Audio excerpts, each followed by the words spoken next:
સહકારી બેંકના ટ્રાન્ઝેક્શન્સને લઈને ટેકનિકલ ક્ષતિથી કેટલીક સહકારી બેંકના ટ્રાન્ઝેક્શન્સ અટકી પડ્યા છે. ખાસ પ્રકારના સોફ્ટવેરનો ઉપયોગ કરતી બેંક્સના કામકાજ ઉપર તેના ટ્રાન્ઝેક્શન્સ ઉપર અસર પડી છે.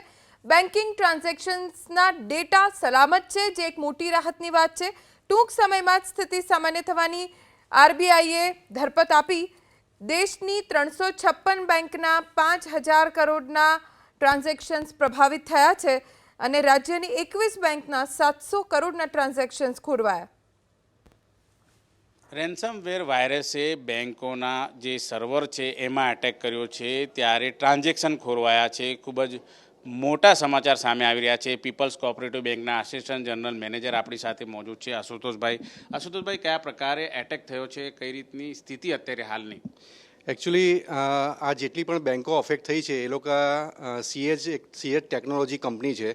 ટીસીએસ અને એસબીઆઈનું જોઈન્ટ વેન્ચર છે અને ટીસીએસનો સોફ્ટવેર બધી બેંકોને પ્રોવાઈડ કરી રહી છે.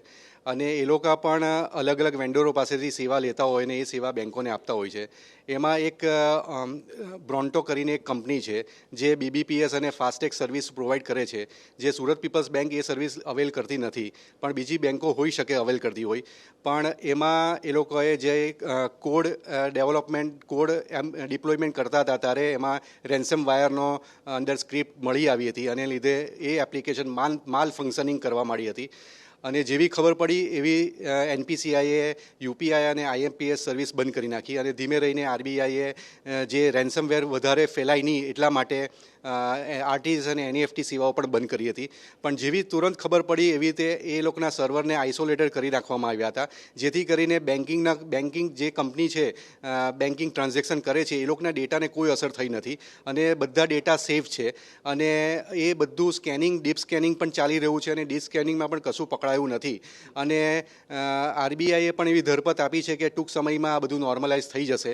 અને જેવું નોર્મલાઇઝ થઈ જશે તેવી અમે બધા કસ્ટમરોને એસએમએસ દ્વારા જાણ કરવામાં કરવામાં આવશે.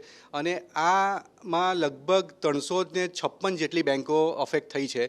એટલે જમ્મુ કાશ્મીરમાં પણ છે કોઓપરેટિવ બેંક, મધ્યપ્રદેશમાં છે, મહારાષ્ટ્રમાં છે, ગુજરાતમાં છે, કેરળમાં છે, સાઉથ ઇન્ડિયામાં છે. એટલે એ બધું મળીને આખા દેશની 356 બેન્કો અફેક્ટ થઈ છે. અને એમાં લગભગ 5,000 કરોડના ટ્રાન્ઝેક્શન ઇન્વોલ્વ છે. એટલે ત્યાર પછી ગઈકાલે આરબીઆઈ દ્વારા એનપીસીઆઈ દ્વારા ક્લિયરિંગ પણ બંધ કરવામાં આવ્યું હતું. એટલે બધા નંબર ઓફ ચેક ક્લિયરિંગના અટવાઈ ગયા છે.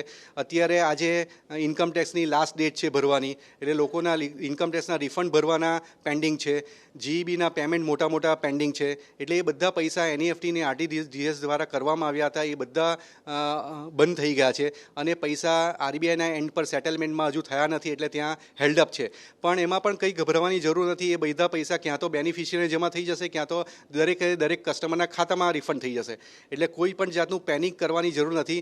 પણ આ સિસ્ટમ એકવાર ક્લીનઅપ થઈ જાય અને બધું નોર્મલાઇઝ થઈ જશે એ પ્રમાણે સીએજે પણ ખાતરી આપી છે. અને સાથે એનપીસીઆઈ અને આરબીઆઈ અને આ લોકોની હાઈ લેવલ કમિટીની મિટિંગ પણ મળી રહી છે અને જેમ બને તેમ નોર્મલાઇઝ થવાના પ્રયત્ન કરી રહ્યા છે. જે પ્રમાણે રેન્સમવેર વાયરસે એટેક કર્યો છે, કોઈ આર્થિક નુકસાન ખરું બેંકોને કે ગ્રાહકોને? ના, આમાં કોઈ પણ પ્રકારનું આર્થિક નુકસાન ગ્રાહકોને પણ નથી થયું અને બેંકોને પણ ઇવન નથી થયું. કારણ કે જેવી તરત ખબર પડી તે રીતે આઇસોલેટેડ કરી નાખવામાં આવ્યું છે આખી સિસ્ટમને. એટલે કશો એ વાયરસ સ્પ્રેડ જ નથી થયો કશી બીજા સર્વરોમાં.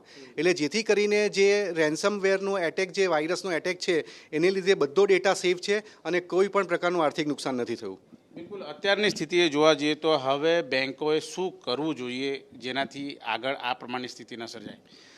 બેન્કોએ એકચ્યુઅલી જે સર્વિસ બંધ કરવામાં આવી છે તે આરબીઆઈ અને એનપીસીઆઈ દ્વારા બંધ કરવામાં આવી છે.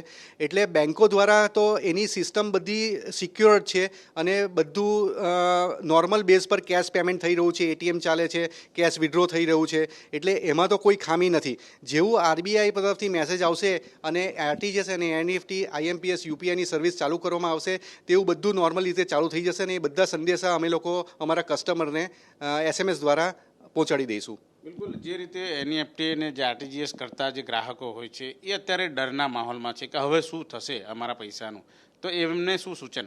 કરેક્ટ, એ સાચી વાત છે. દરેક જનરલી આજે આપણી પાસે મિડલ ક્લાસ ફેમિલી છે, મિડલ ક્લાસ જે માણસો છે એની પાસે પૈસાની એટલી બધી સગવડ હોતી નથી. એટલે જે પણ ખાતામાં પૈસા હોય છે એના દ્વારા આરટીજીએસ કરેલું હોય છે. હવે જ્યારે આવા સંજોગોમાં આરટીજીએસ જ અને એનઈએફટી દ્વારા પૈસા બ્લોક થઈ જાય છે ત્યારે એને તો પહેલી ડર એ લાગે છે કે આ પૈસા મારા જશે કે શું થશે આ પૈસાનું, અને બીજા પૈસા મારે ક્યાંથી લાવવા.